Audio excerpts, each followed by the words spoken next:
오늘 창세기 3장 오늘하고 금요일 그리고 은혜가 넘치면 다음 주 수요일까지 3장 말씀을 같이 나누려고 합니다.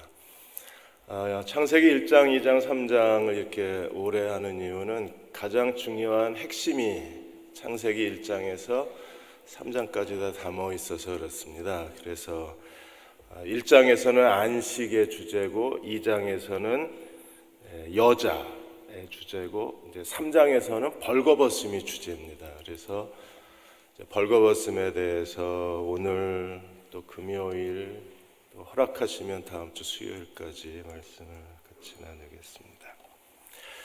미국의 레이 오트런드 목사님이 사탄이 끊임없이 우리를 유혹하고 속이는데 그리스도인이 가장 잘 속는 사탄의 세 가지 거짓말이 있다고 했습니다. 이 세 가지 거짓말 때문에 우리가 하나님께 더 쓰임받지 못하고 이 세 가지 거짓말에 속은 사람들이 하나님 앞에 헌신하지 못하고 주저앉게 됩니다. 그 첫 번째가 나는 위선자라는 겁니다. 사람은 다 어느 정도 자기의 실제 모습하고 사람들이 보이는 모습 사이에 거리감이 있을 수밖에 없습니다. 그래서 이런 이중성, 가면 쓴 내 모습, 사람들 앞엔 웃지만 그러나 사람들이 없으면 또 혼자 여러 가지 복잡한 감정을 드러내야 하는 자신을 보고 나는 위선자야. 나는 진짜 예수님을 사랑하는 게 아니라 다만 사람들에게 보이려고 사는 거야. 그런 생각을 할 수가 있어요.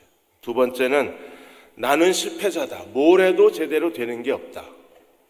그래서 자기가 하는 모든 일에 대해서 내가 내 인생을 망치고 있다. 내가 내 남편을 망치고 있다. 내가 내 자식들의 인생을 다 망가뜨렸는지 모른다. 차라리 여기서 포기하는 게 낫지 않을까. 이런 패배감이 마음에 자꾸 쌓여요.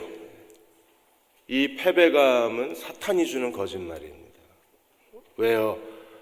우리는 하나님이 사랑하신 사람이고 성령이 우리 안에 내주하시고 또 그리스도가 우리 안에 내주하시는 사람이죠.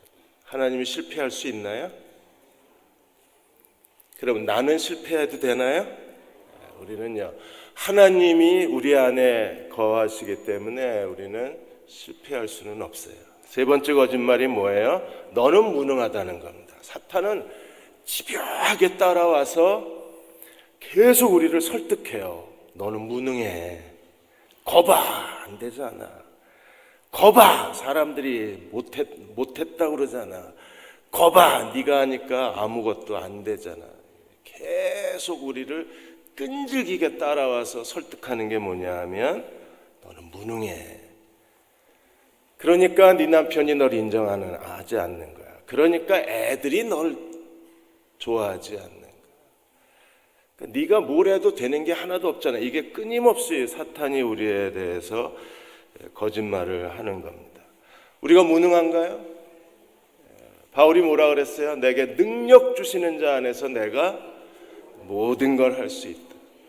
안 해서 그렇지 하면 잘하잖아요. 근데 이런 거짓말에 우리가 너무 쉽게 노출이 되고 아무 저항 없이 이 거짓말을 믿어요. 그래서 자기 자신에 대해서 계속 거부감을 갖고 사는 거예요. 우리가 마음속에 들려오는 이 자기 정죄, 자기 비난, 자기 정죄에 대해서 거부해야 돼요. 너는 무능하다, 너는 위선자다, 너는 패배자다. 이런 거짓말을 거부할 수 있어야 합니다. 사탄이 만들어 놓은 인류의 가장 큰 거짓말이 무엇입니까? 원숭이 한 마리 갖다 놓고 니들 조상이야. 그래서 우리가 그 거짓말에 다 속고 사는 겁니다. 또 하나가 동성애자들을 소수자의 인권 문제를 얘기하면서 그래서 동성애를 우리가 인정해야 된다고 말합니다. 그러나 하나님은 남자와 여자를 창조하셨습니다. 또 다른 거짓말이 무엇입니까? 여자는 인격이 아니라 물건이라는 겁니다. 그러니까 오랜 시간 동안의 인류 역사 가운데 여성 비하, 그러니까 여성을 한 인간으로 인격적으로 대하지 않는 이런 사회 제도, 사회 시스템, 사회 분위기가 이게 오랫동안 여성의 가치를 떨어뜨려 왔어요. 근데 우리가 2장에서 본 것처럼 하나님이 여자를 창조하신 목적이 뭡니까? 돕는 배필로 지으셨죠. 그러면 남자는 여자 없이는 존재할 수 없는 거예요. 우리가 하나님 없이 존재할 수 없듯이 하나님은 우리의 큰 도움이십니다. 근데 하나님이 여자를 그 도움으로 창조하셨습니다. 그래서 하나님의 도우심과 여자의 도우심이 똑같은 의미를 갖고 있는 거예요. 그런데 인류 역사는요, 정말 여자를 하나의 물건처럼 대하고 재산의 일부로 생각을 한 거예요. 그리고 여자들 스스로도 그런 그 사회의 가치관에 세뇌를 당해서 우린 여잔데 이럽니다. 우린 여자입니다. 그래서 여자의 가치를 되찾아야지 우린 여잔데 그리고 뒤에 서 있는 건 아니에요. 우리가 하나님 앞에서 이제 창세기 3장은 정말 인류 역사에 굉장히 중요한 사건이 일어납니다. 인류의 운명을 뒤바꿔 놓은 사건이 이제 3장에 일어납니다. 하나님께서 에덴 동산 중앙에 생명나무와 선악을 아는 지혜의 나무를 놓으시고 아담과 하와로 하여금 네가 선택해라 그랬어요. 하나님과 올바른 관계를 유지하는 게 의고 하나님과 관계가 깨진 게 죄라고 그랬습니다.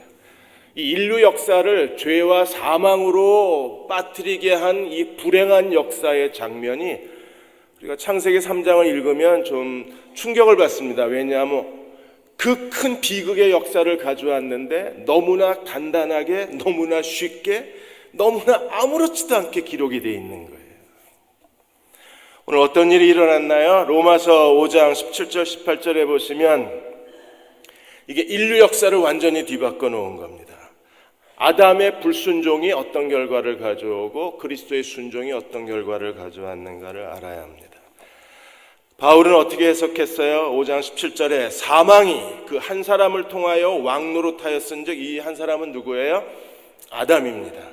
그 한 사람을 통하여 왕노릇하였은즉 더욱 은혜와 의의 선물을 넘치게 받은 자들은 한 분 예수 그리스도를 통하여 생명 안에서 왕노릇하리로다. 에덴 동산 중앙에 하나님이 두신 나무가 뭐였습니까? 생명나무, 먹으면 죽으리라 죽음의 나무입니다. 그런데 한 사람을 통해서 사망이 왕노릇하고 또 한 분 예수 그리스도로 말미암아 생명이 왕노릇한다고 말씀하셨습니다. 18절에 그런즉 한 범죄로 많은 사람이 정죄에 이른 것 같이 한 의로운 행위로 말미암아 많은 사람이 의롭다함을 얻으리라. 아담의 범죄와 불순종으로 많은 사람이 죄인이 됐고 예수 그리스도의 순종과 의의 행동으로 우리가 그를 믿음으로 의인이 되는 거예요. 그럼 죄인의 역사의 불행하고 비극적 시작이 오늘 창세기 3장에 있습니다. 창세기 3장에 어떻게 사탄이 인류를 유혹해서 선악과를 먹게 했는가를 우리가 살펴보겠습니다. 3장 1절에 보시면 뱀에 대해서 이렇게 나옵니다. 그런데 뱀은 여호와 하나님이 지으신 들짐승 중에 가장 간교하더라. 뱀이 사탄으로 우리가 해석을 하는데 실제로 뱀이 사탄으로 묘사가 된 거는 계시록밖에 없어요. 계시록 12장 9절 20장 2절에 보시면 뱀이 곧 사탄이라고 말했습니다. 그런데 창세기에서는 뱀이 가장 간교하기 때문에 사탄이 뱀을 통해서 아담과 하와를 유혹했을 뿐입니다. 그래서 뱀을 가리켜서 우리가 악마의 옹호자 또는 악마의 대리자라고 얘기를 하는 거예요. 뱀이 가장 간교했습니다. 가장 간교했기 때문에 사탄의 하수인이 되었습니다. 뱀이 하와에게 와서 질문을 합니다. 뭐라고 질문을 합니까? 3장 1절에 보시면 뱀이 여자에게 물어 이르되 하나님이 참으로 너희에게 동산 모든 나무 실과를 먹지 말라고 그러셨느냐? 하나님 뭐라고 그러셨어요? 다 먹어. 마음껏 먹어. 그런데 두 나무에 대해서 말씀하시면서 한 나무만 금지하셨잖아요. 선악을 아는 지혜의 나무는 먹지 말라. 먹으면 하나님이 하나만 금지했는데 사탄은 뭐라고 와서 하와에게 대화를 시작합니까? 다 먹지 말라고 그랬냐? 아주 놀라는 표정을 합니다. 우리가 창세기 3장 1절을 히브리어로 읽으면 뱀이 깜짝 놀란 것처럼 물어봐요. 이게 진짜 사실이야? 하나님이 다 먹지 말라고 그랬어? 이렇게 질문을 해요. 얼마나 교묘한지 모릅니다. 요한복음 8장 44절에 사탄은 어떤 존재였어요? 너희는 너희 아비 마귀에서 났으니 너희 아비의 욕심대로 너희도 행하고자 하느니라. 그는 처음부터 살인한 자요, 진리가 그 속에 없으므로 진리에 서지 못하고, 살인한 자요, 진리가 없는 자요. 그 다음에 거짓을 말할 때마다 제 것으로 말하나니 그는 거짓말쟁이요 거짓의 아비가 됐습니다. 거짓은 처음부터 거짓말이에요. 정말 다 먹지 말라고 그랬냐? 지나치게 과장되게 지금 사탄이 하와에게 첫 질문을 합니다.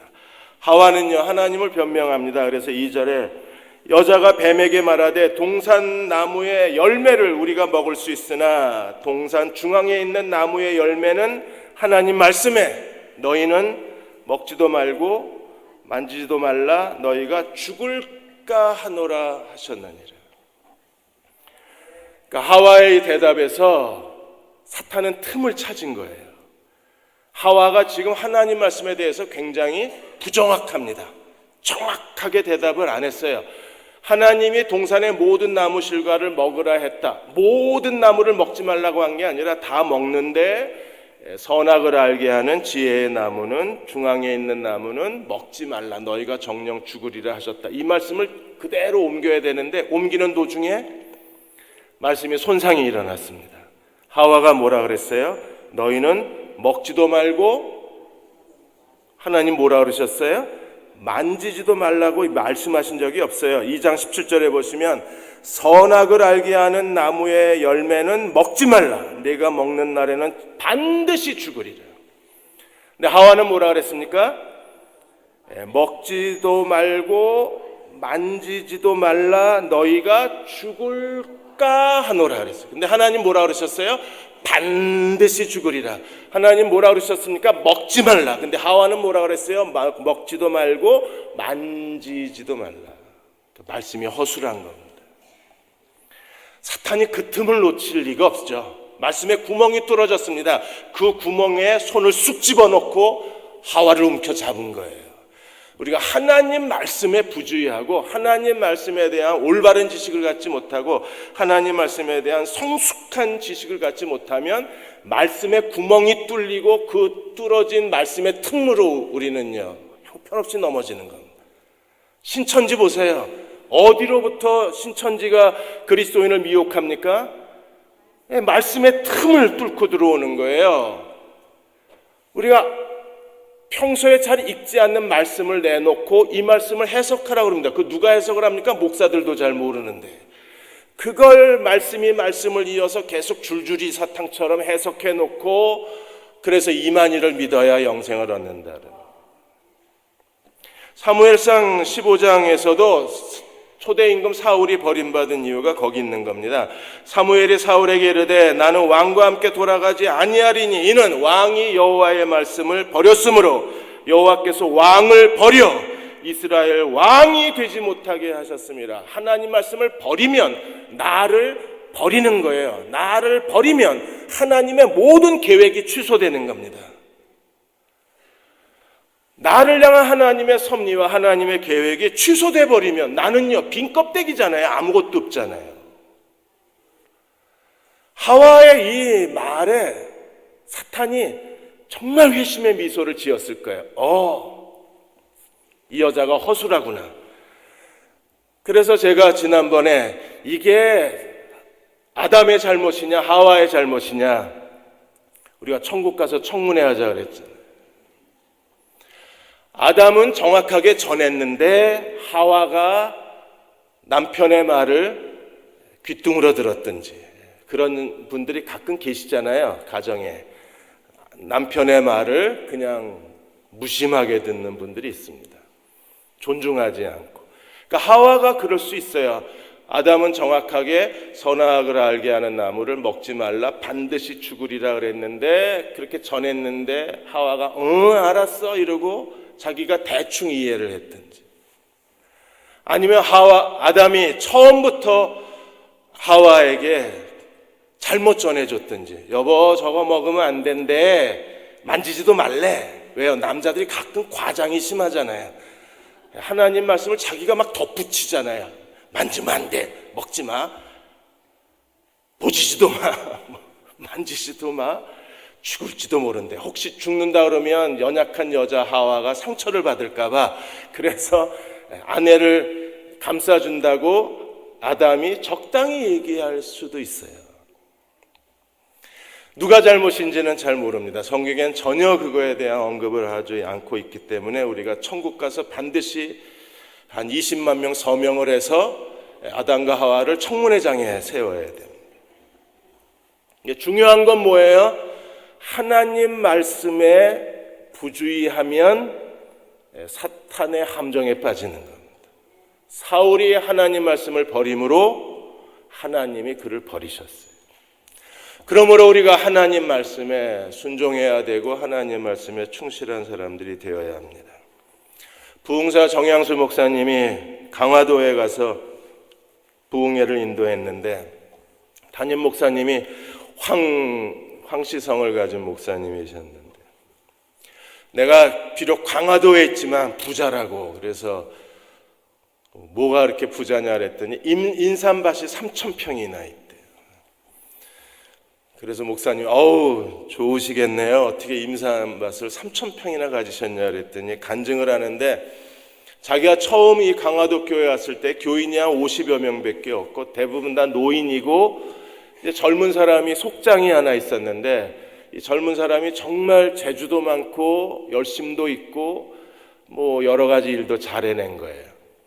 그런데 이 청년을 가만히 보니까, 목사님이 보니까 재주도 많고 열심히 하는데 굉장히 가난한 거예요. 그리고 주일 예배도 잘 안 나오고.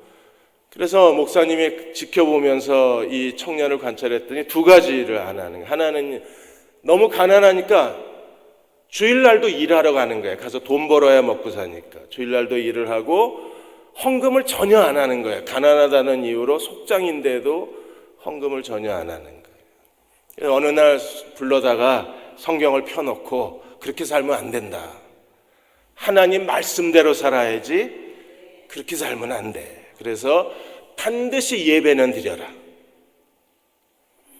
돈을 못 벌어도 예배는 드려라. 그리고 하나님은 우리가 하나님께 드리라고 그러셨으니까 하나님께 돈이 없어도 가진 것 중에서 하나님께 드려라. 예배를 드려라. 하나님 앞에 바쳐라. 그래서 그렇게 하기로 결심을 하고 하나님 앞에 약속을 하고, 이 청년 속장이 눈물을 흘리면서 자기가 그렇게 산 거에 대해서 회개하고 이제 약속을 한 거예요. 그리고 3개월이 지났는데 벌써 3개월 만에 하나님이 응답하셔서 그 마을의 이장이 목사님을 찾아와서, 내가 지금 밤나무골에 좀 산 중턱에 인삼밭이 있는데 내가 너무 바빠서 인삼밭을 못하니까 누가 책임 경영할 사람이 있으면 좋겠다. 그래서 목사님이 이 청년 속장을 소개를 해준 겁니다. 그래서 인삼밭 4,000평을 책임 경영을 하는 거예요. 이 사람이 인삼밭을 일구고 나면 거기에 얻은 이익을 5대5로 나누는 겁니다. 이장하고. 그거 굉장히 수지 맞는 일이잖아요. 그래서 계약을 맺고 했는데 그해 여름에 비가 너무 많이 와가지고 평지에 있던 인삼밭은 다 물에 잠겼는데 산중턱에 있는 인삼밭만 물에 안 잠긴 거예요. 첫 해부터 그냥 떼돈을 번 겁니다. 청년이 너무 감격을 한 거예요. 아, 하나님 말씀대로 순종하니까 정말 하나님이 복을 주시는구나. 그래서 나중에 이장한테 그 인삼밭을 샀어요. 사가지고 교회에다가 바쳤어요. 교회에 갖다 바치면서 목사님하고 교인들의 공동 소유, 교회의 공동 소유로 밭을 하나님께 바친 거예요. 왜? 한번 하나님이 주시는 축복을 맛봤으니까 하나님이 언제든지 하나님이 원하시면 주신다는 걸 깨달은 겁니다. 우리가 하나님 말씀에 순종해야지, 말씀에 만지지도 말라, 죽을까 하노라, 이 단 두 마디가 사탄에게 문을 열어준 꼴이 되어버린 겁니다. 그러자 뱀이 덮쳤어요. 어떻게 덮쳤습니까? 4절에 뱀이 여자에게 이르되 너희가 결코 죽지 아니하리라. 하나님 뭐라 그러셨어요? 반드시 죽으리라. 하와는 뭐라 그랬습니까? 죽을까 하노라. 마귀가 뭐라 그럽니까? 절대 죽지 않는다. 그 미묘한 차이를 이해하시겠어요? 하나님 말씀, 하와의 대답, 사탄의 다짐 이해하시겠습니까? 결코 죽지 않는답니다. 하나님 뭐라 그러셨는데요? 반드시 죽으리라 그랬는데 마귀는 뭐라 그래요? 절대 죽지 않는다. 왜 이렇게 됐습니까? 하와 잘못입니다. 죽을까 하노라 그랬으니까. 죽을까는 뭐예요? 죽을 수도 있고 안 죽을 수도 있다는 거잖아요.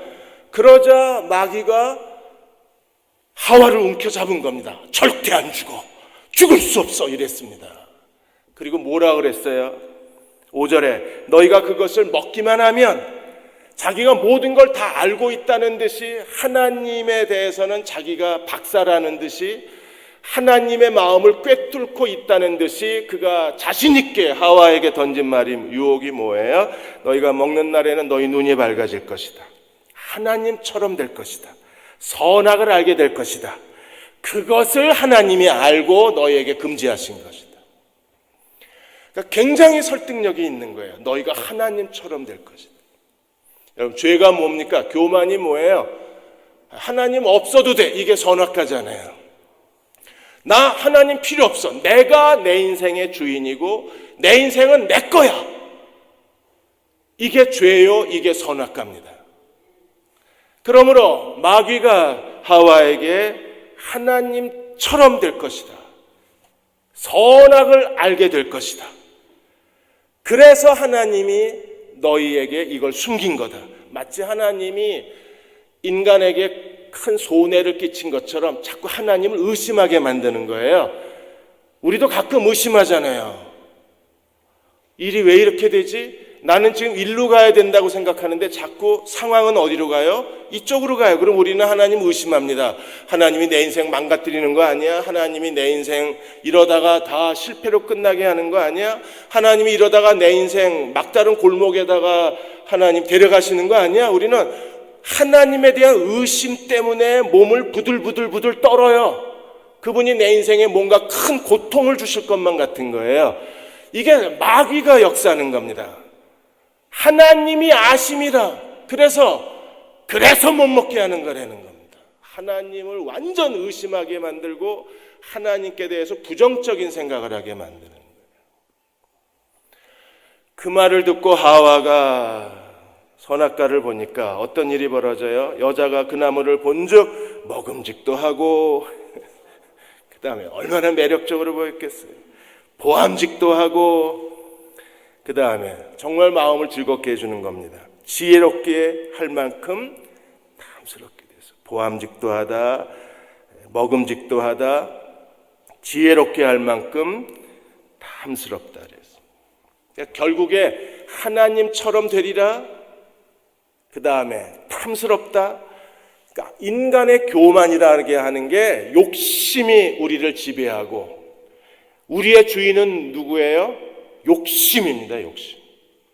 이 욕심을 가지고 우리는요, 하나님 없이 자기 인생을, 내가 원하는 인생을 내가 살겠다는 자유를 선포한 거예요. 내 인생은 내 거다. 내 인생은 내 맘대로다. 내가 원하는 인생 내가 살겠다. 이게 선악과입니다.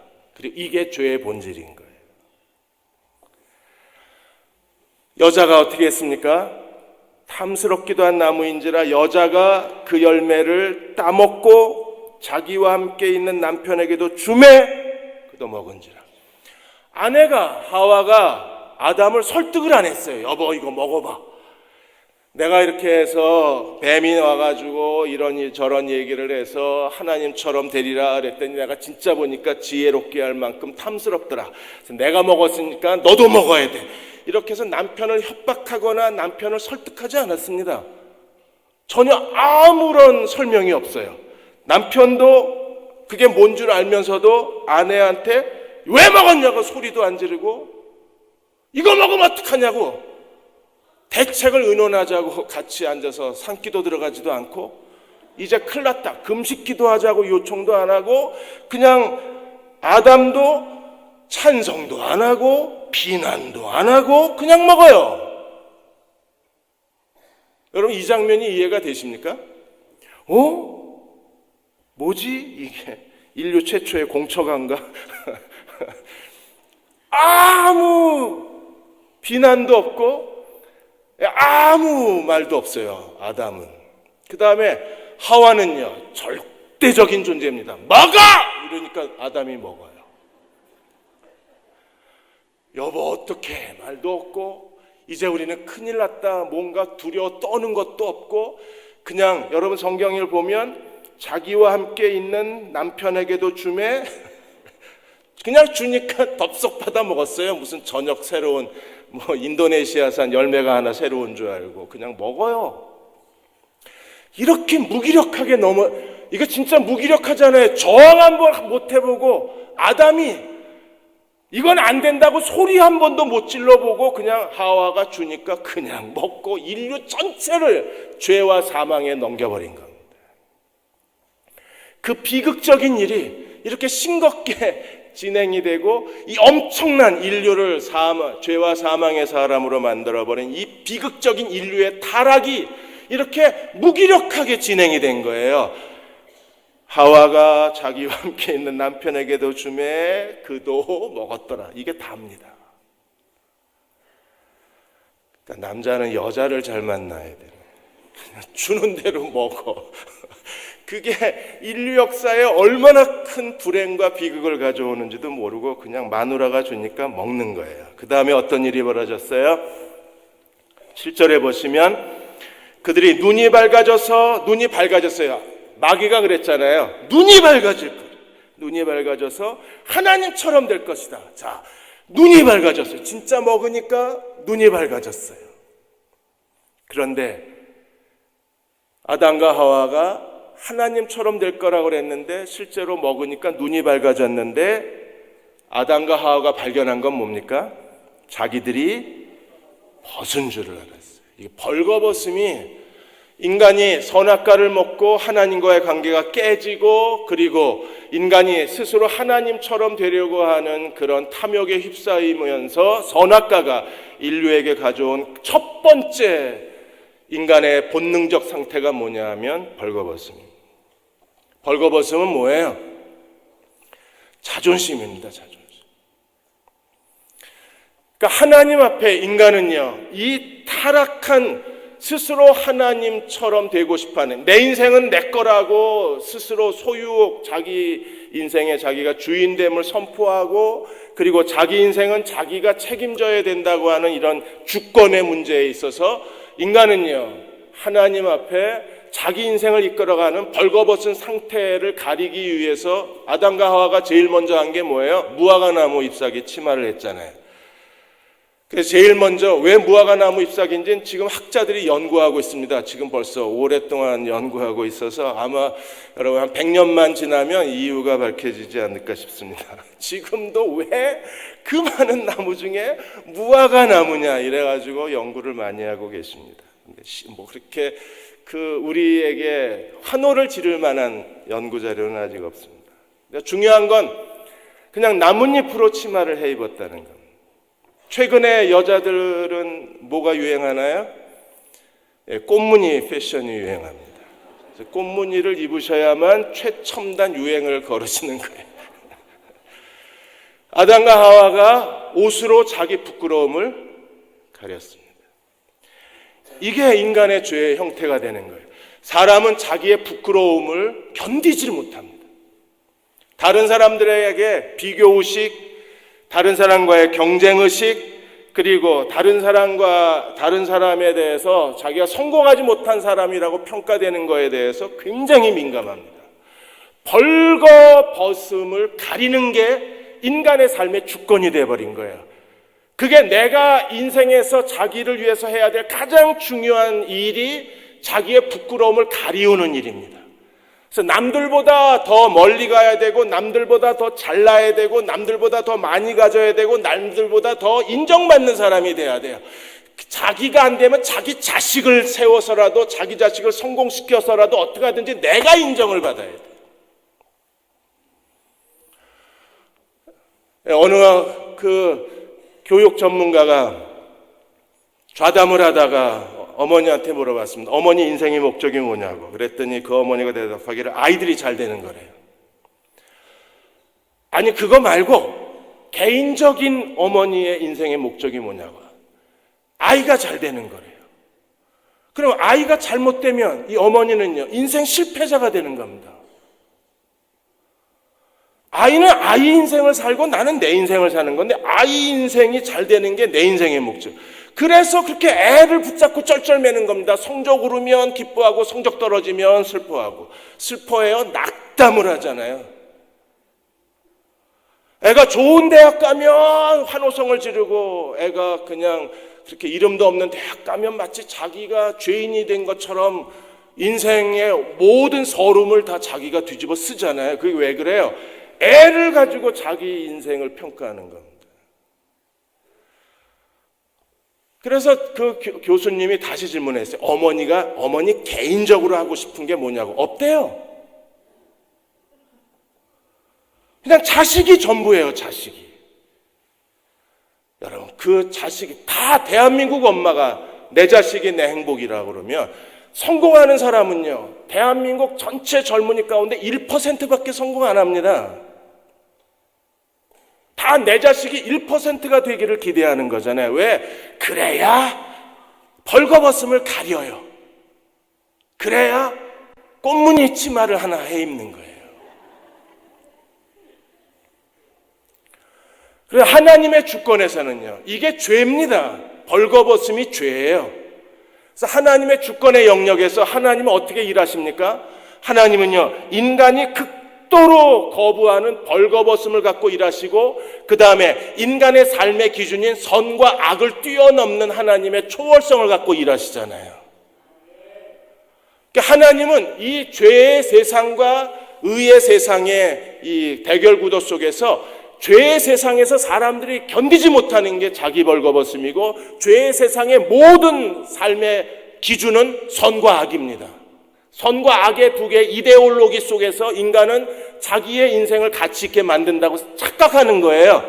근데 하나님 나라에서는요, 하나님 나라는 벌거벗음도 없고 하나님 나라는 선과 악도 없어요. 왜? 벌거벗어도 부끄럽지 않은 게 하나님 나라입니다. 여러분, 하나님은 벌거벗어도 부끄럽지 않아야 하나님이 우리 인생을 하나님이 만들어 가시는 거예요. 이게 하나님의 주권성입니다. 요셉 같은 경우에 예를 들어봅시다. 요셉이 어느 날 국무총리가 되어서 바로 옆에 섰습니다. 그러자 좌파 언론들이 달겨들어서 요셉의 껍데기를 벗겨내기 시작합니다. 요셉이 과거에 어떤 사람이었는가? 그가 왜 팔레스틴 땅에서 이 애굽 땅으로 왜 노예로 팔려왔는가? 그가 노예로 팔려온 것에 대해서 그것이 알고 싶다가 집중 취재를 해가지고 요셉은 왜 노예로 끌려왔을까? 등에서 요셉은 형들에게 미움받을 만한 행동을 하고 요셉은 정말 비인간적인 사람이었다. 형들이 그를 죽이고 싶어 했다. 그래서 그것이 알고 싶다 제작팀 팀이 팔레스틴에 가서 요셉의 형들을 인터뷰해가지고 왜 우리가 그럴 수밖에 없었는지 모자이크 처리하고 다 인터뷰 따가지고 왔으면, 여러분, 요셉은요 정말 악한 인간입니다. 선과 악의 기준에서 요셉은요 사람이 할 짓을 사람이 할 수 없는 일을 한 거잖아요. 그러니까 선악의 기준에서 요셉은 정말 형편없는 인간입니다.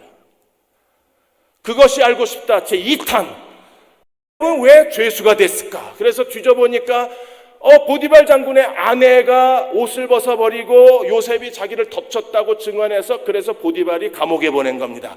그래서 제작팀이 보디발 장군의 아내를 인터뷰하고 그 여자 인터뷰하니까 그 여자가 뭐라고 그래요? 완전히 가짜 얘기를 만들어가 그나마 그 요셉이 국무총리가 됐는데도 온갖 만들어낸 이야기를 가지고 자기는 빠져나가고 요셉은 뒤집어 씌우는 거잖아요. 그리고 주변의 하인들, 그 당시의 하인들 다 인터뷰해 보니까 전부 다 불리한 증언을 하지 누가 요셉 편에 서겠어요? 그렇게 심각하게 들으실 일이 아닌데 재미있게 상상하는 거예요. 선악의 기준으로 보면요, 요셉은요 주인의 아내를 덮친 인간이 된 거예요. 이건 정말 요셉에게 벌거벗기는 거잖아요. 여러분이 이런 일을 당한다고 생각해 보세요. 얼마나 자존심 상하겠어요. 완전히 내가 벌거벗기는 거잖아요. 그런데 하나님의 주권에서는 벌거벗김이 없어요. 사람이 사는 세상에서 이게 벌거벗기는 수치스러운 일이지, 사람이 사는 세상에서 이게 성과학의 문제지, 하나님 나라에서는 이게 하나님의 주권의 문제지 성과학의 문제가 아닌 거예요. 하나님은 그것을 통해서도 하나님의 일을 하시는 겁니다. 여러분 이해가 되세요? 그러니까 우리는 하나님의 인도하심을 따라 사는데 벌거벗겨도 부끄럽지 않아야 이 사람이 하나님의 주권에 복종하는 사람. 세상 사람들은요, 벌거벗기면 죽어, 벌거벗기면 못 견뎌, 벌거벗기면 자살해. 왜요? 부끄러움을 못 견디는 거예요. 그런데 하나님 나라는 부끄러움 속에 일하는 거예요. 진짜 이해하신 건가 모르겠어요. 하나님께서 유다가 예수님을 은삼십에 팔도록 허락하셨어요. 예수님이. 여러분 이건 선악의 관점에서 보면 이거 인간이 아닌 거예요. 스승을 배신하고 그동안에 돈 훔쳐간 거 그냥 참아줬는데 끝내 예수님 등에다가 칼을 박잖아요. 이건 사람이 아닌 겁니다. 선악의 관점에서 보면 이건 정말 인간 이하의 사람이잖아요. 그런데 하나님은 그런 가룟 유다의 배신을 통해서 예수 그리스도의 십자가의 죽으심으로 가는 길을 열어놓으시잖아요. 그러니까 선악의 문제를 떠나고 인간의 수치와 예수 부끄러우세요. 제자가 그것도 제자가 뭐 200명이나 돼요. 12명 중에 하나가 배신해 버렸으니까. 또 하나는 조금 있으면 예수님을 3번 모른다고 부인할 걸로 이미 예정돼 있고 하나는 배신하고 하나는 이제 슬슬 가동하고 있는 거예요. 예수님을 3번 모른다고 부인하고 저주해야 될 이런 상황이 얼마나 수치스럽습니까? 그런데 그 수치 너머에 뭐가 있어요? 하나님의 인도하심이 있는 거예요.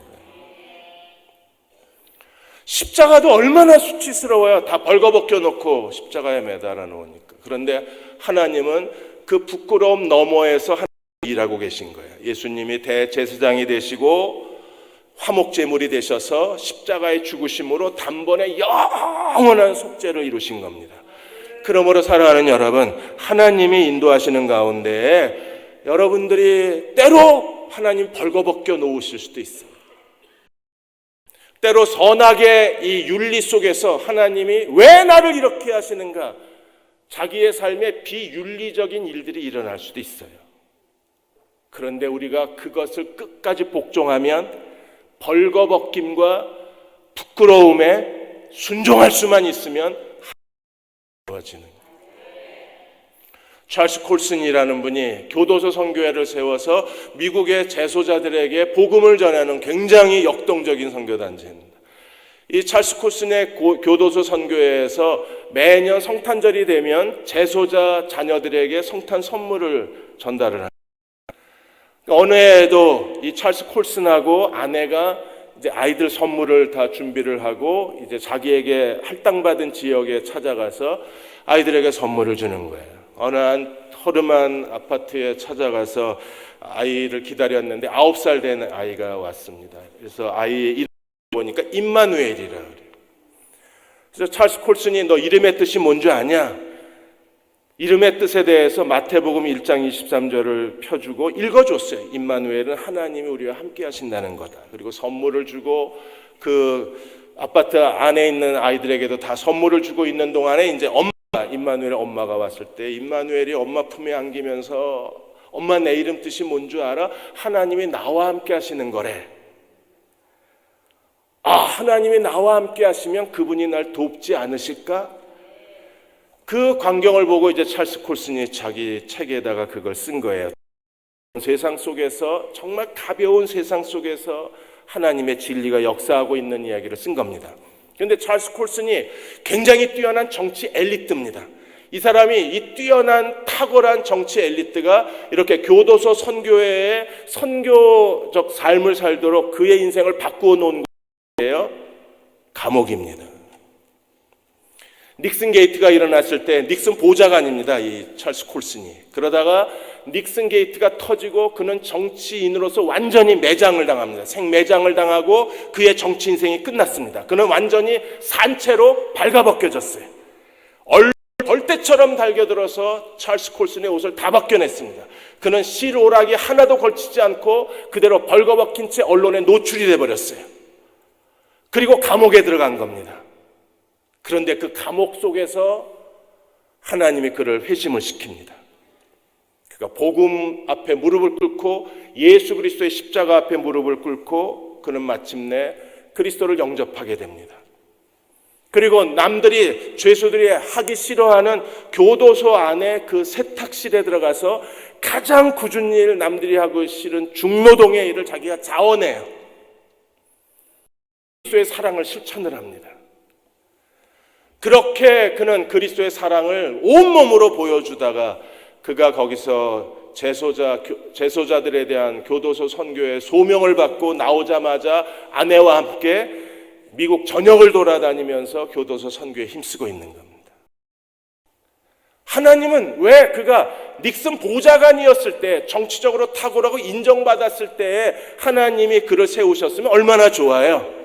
그런데 하나님은요, 전혀 개의치 않는 겁니다.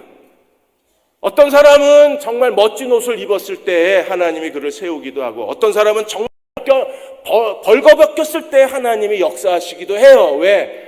하나님 나라는 벌거벗김이 아무 상관이 없는 나라예요. 이거 아셔야 되는데, 이거 모르면 정말 하나님 인도 못 따라갑니다. 2장 25절에 아담과 하와가 어땠어요? 아담과 그의 아내 두 사람이 벌거벗었으나 부끄러워하지 않았습니다. 근데 선악과를 먹자마자 그들이 즉각적으로 온 게 뭐예요? 3장 7절에 자기들이 벗은 줄 알고 무화과 나무 잎을 엮어 치마를 입더라. 왜 치마를 입어요?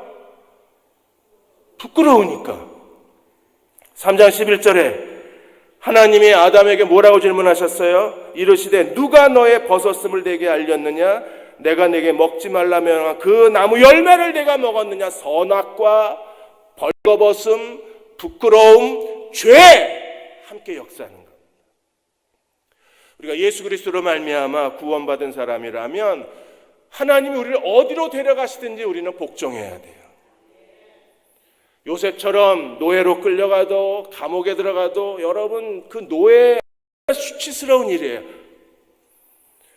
그나마 노예가 된 거는 그래도 받아들일만 하다고 생각을 했는데 죄수! 인생이 더 망가지고 있잖아요. 인생이 더 완전히 그나마 입고 있던 속옷까지 다 벗겨진 거 아니에요, 요셉이 지금.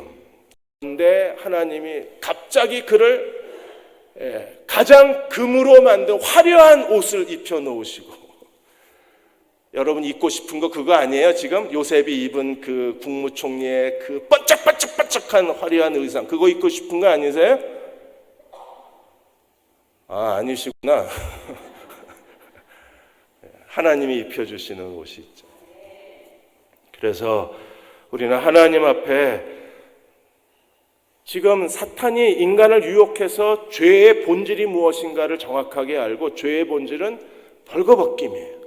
부끄러움이에요. 우리가 예수 그리스도로 말미암아 죄로부터 구원받은 사람이라면 더 이상 지금의 나를 부끄러워할 필요가 없어요. 지금의 나를 부끄러워하는 건 이건 죄성입니다. 근데 우리가 정말 예수 그리스도로 말미암아 구원받았으면 더 이상 나를 부끄러워하지 않아요.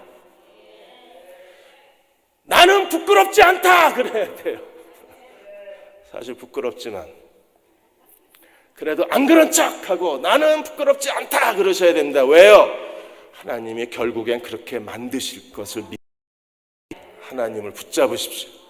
그분 앞에 서십시오. 그분이 여러분의 인생을 가장 영광스럽게 만들어 주실 것입니다. 그 믿음으로 사시는 저와 여러분 되시기를 주의 이름으로 축원합니다.